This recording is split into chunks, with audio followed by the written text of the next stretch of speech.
อันนี้เป็นตูบของเผาละลุ่มสบายดีมื่อนี้มาพบกับมีแชนแนลกับอมรเนาะมื่ออันนี้ก็เป็นงูของมีเองนะมื่อนี้มีก็ได้มาฮับใช้งานบุญ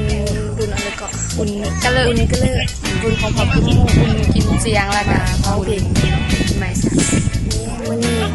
หิวข้าวแห้งตื่นเช้ามาก่อนนุ่งเครื่องอาบน้ำนุ่งเครื่องแล้วก่อนที่พามาเบิ่งอาหารที่ว่าจะพาไปกินปันกวนพาก็จิมาซื้อไปกินไปนั่งกินอยู่ก่อนงาน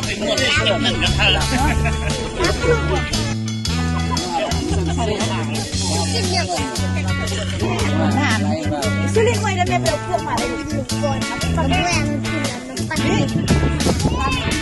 ที่มือไปเอาเสื้อหมาก่อน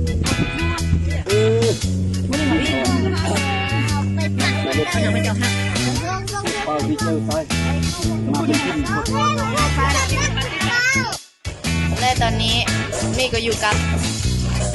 เจ้าของวงดนตรีสาวสัมพันธ์ตอนนี้มาเตอร์พ่อก็ไปนี้ผมเป็นมาป๊าไปทางบ้านของพวกเขามีกระตาท่องคอนมอบให้ทางกำเมืองและที่นาคุมนาปฏิมันนี่ราคาเท่าไหร่นี่เขาเชิญทางกำเมืองและนาคุม2,000 กิโล18,000 กีบโอ้ยจ้าง 5,000 ลิตรเป็น 10,000 เลยเอาแกะกินให้มึงได้เทียบมองแมนขนาดบาน5,000โอ้วิธีแกะโอ้ใหญ่มากทั้งไงแซ่บบ่ส้มเปรี้ยวแซ่บด้วยหน่อยบางอีเยอะนี่ไม่ได้กินได้เนาะมาหนึ่งก่อนผมไม่ล้างนะกินสดเลยพ่อว่าภาษาลาวบ่ได้ไปเลยเพราะว่าพ่อเป็นคนไทยสดพ่อเป็นคนไทยเลยแม่คนลาวซีมเลยพงศวัฒน์โอ้ผ่านรุ่นใส่เนียมพะวงผ่านอ้อมสีเท่านิดผ่านคำเลยผ่านเฮอป้อผ่านต่อยางผ่านอุ่นตอนนี้เป็นในงานแต่ว่าหิวข้าวแห้งมาเดียวซื้ออันนี้นั่นมากินแล้วอันนี้คือนี่ล้างมาเป็นที่ที่มอยละแล้วก็กิน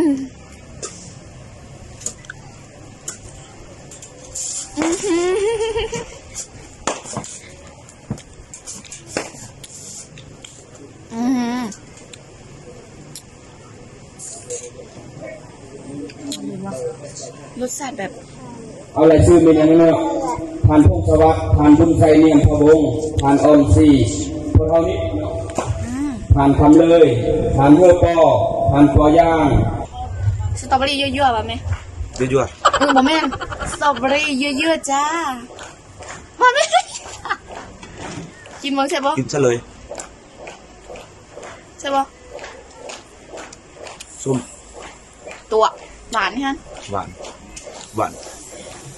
ส้มอันนี้จะปีละ26 Nope 46 26อ๋อ26เดี๋ยว26ถามหัวหน้าวงได้จากปีละหัวหน้าวงนี้จากปีละ18 ปีในป้านนี้18 คูณ 2เป็นอะไรวะตกคณิตศาสตร์เป็นอะไร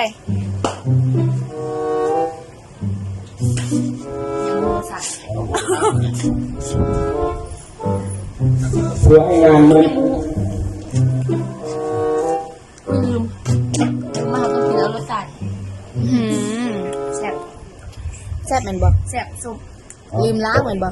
โอกาสต่อไปจะมีต้องทำมอบจากอันล้างแล้วก็ล้างแล้วจะอยู่ส่วนกันแล้วบ้านเนาะให้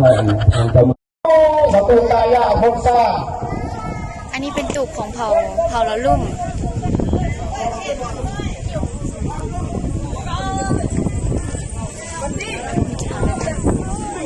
อันนี้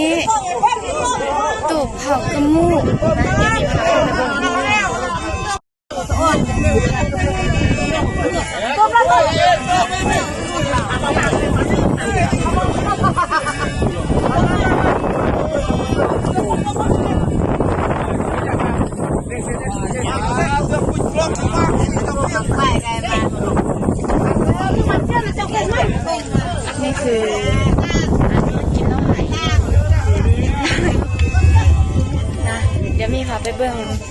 ของเผ่ามงแต่สุดหมู่เนี่ย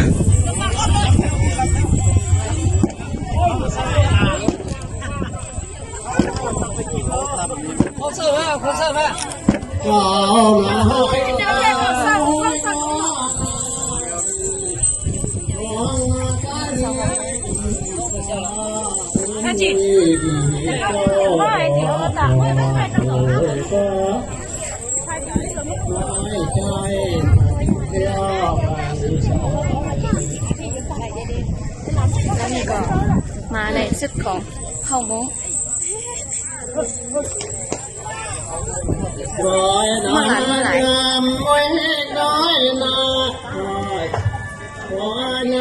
บอยจินคนหนักวิมุยบอยช่วยตายเมื่อเนื้อมาเกี่ย อันนี้เป็นกลุ่มของเผ่าละลุ่ม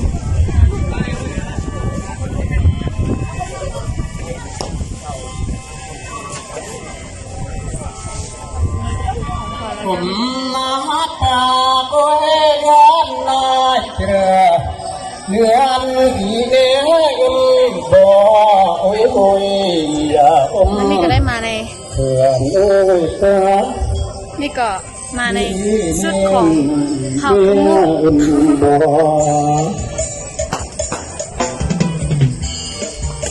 คือลายเติบเนาะ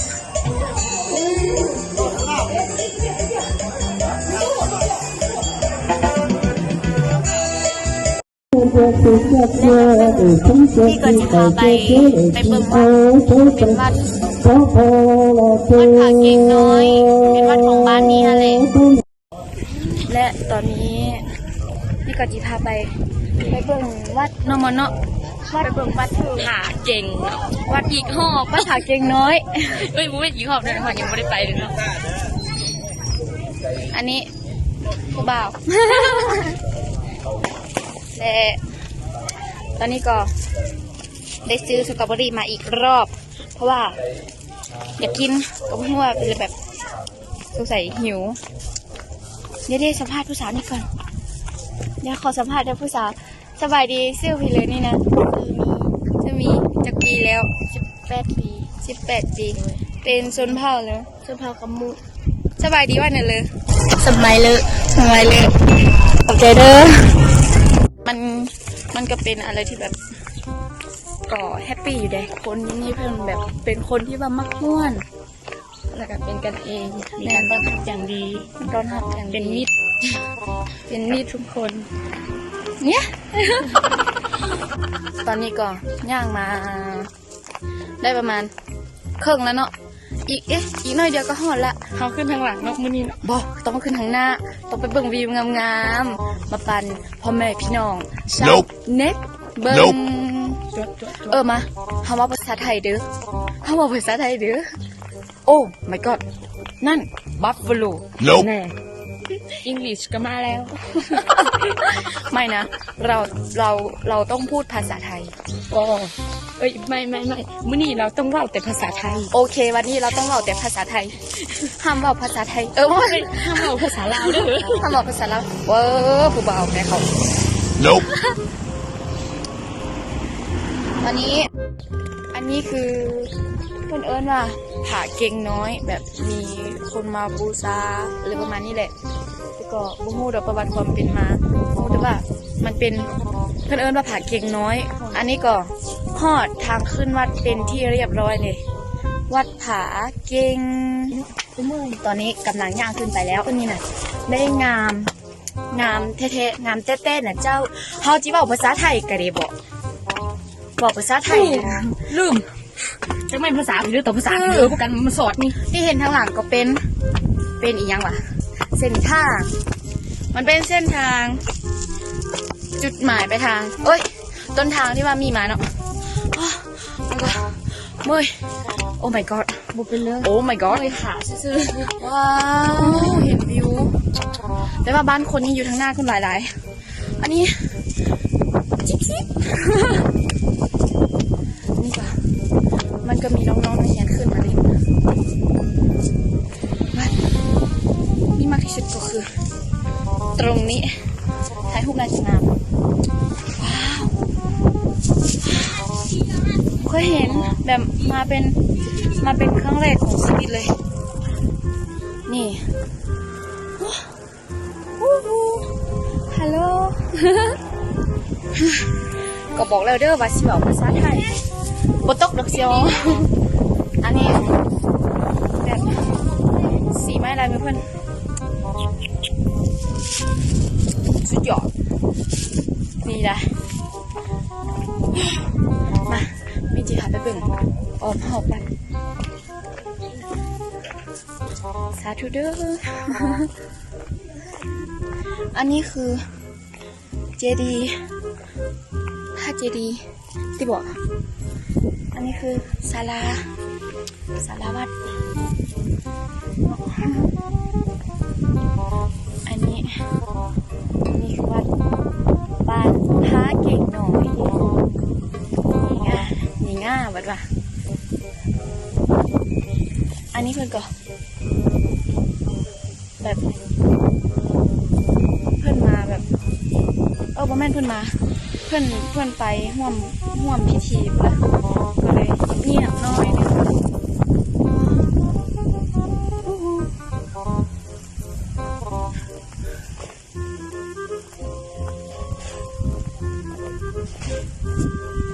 อากาศดีที่สุดเลย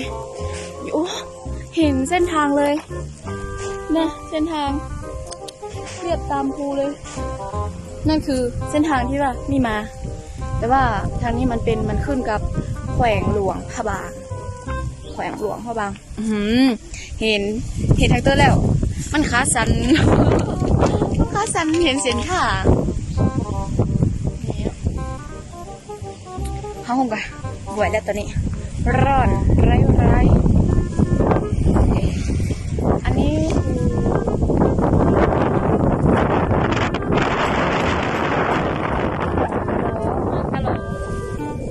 หอกะโลไหมนะอุ้ยหอกะโลอันบนกองตีโค้งตีจ่องตีแสงอะไรประมาณนี้แหละอันนี้พระเจดีย์นะคะโอ้ยเห็นเธอแล้วมันเป็นเสียวๆแบบขาสั่นเด้อ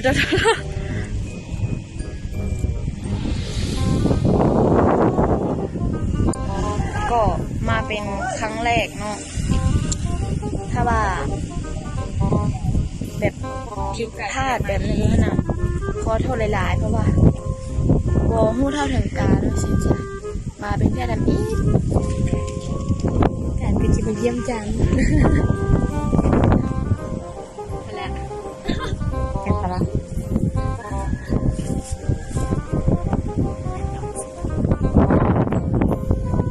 อันนี้สตอรี่แบบก็ตั้งใจว่าโอ้ยเนาะก็ตั้งใจว่าแบบ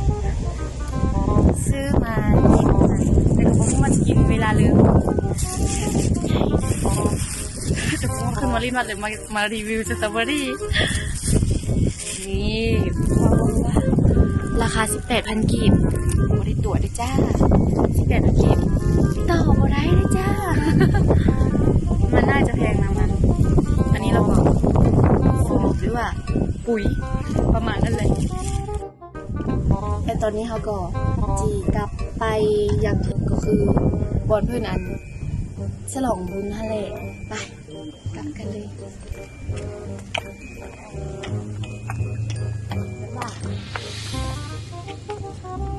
เห็นบอกแบบตอนนี้อากาศกำลังดีเลยเพราะว่าแดดมันอ่อนๆเนาะมาเป็นช่วงกลางคืนก่อนจะเย็นๆนิดนึงถ้าว่าเพลได้มาก็มาแวะมาเที่ยวชมในเนาะสถานที่แห่งนี้เพิ่นมีต้อนรับทุกคน มีสตรอเบอรี่ด้วยเป็นเนี่ยเลยก็ถ้ามาก็อย่าลืมกดไลค์แล้วก็กดแชร์นี่เด้ออย่าลืมกดติดตามแล้วก็กดกระดิ่งตะนิงเพื่อที่ได้บ่พลาดการแจ้งเตือนเกี่ยวกับการอัพคลิปวิดีโอของมีลงเนาะและสำหรับมื้อนี้มีกับอมรลาไปก่อนบ๊ายบาย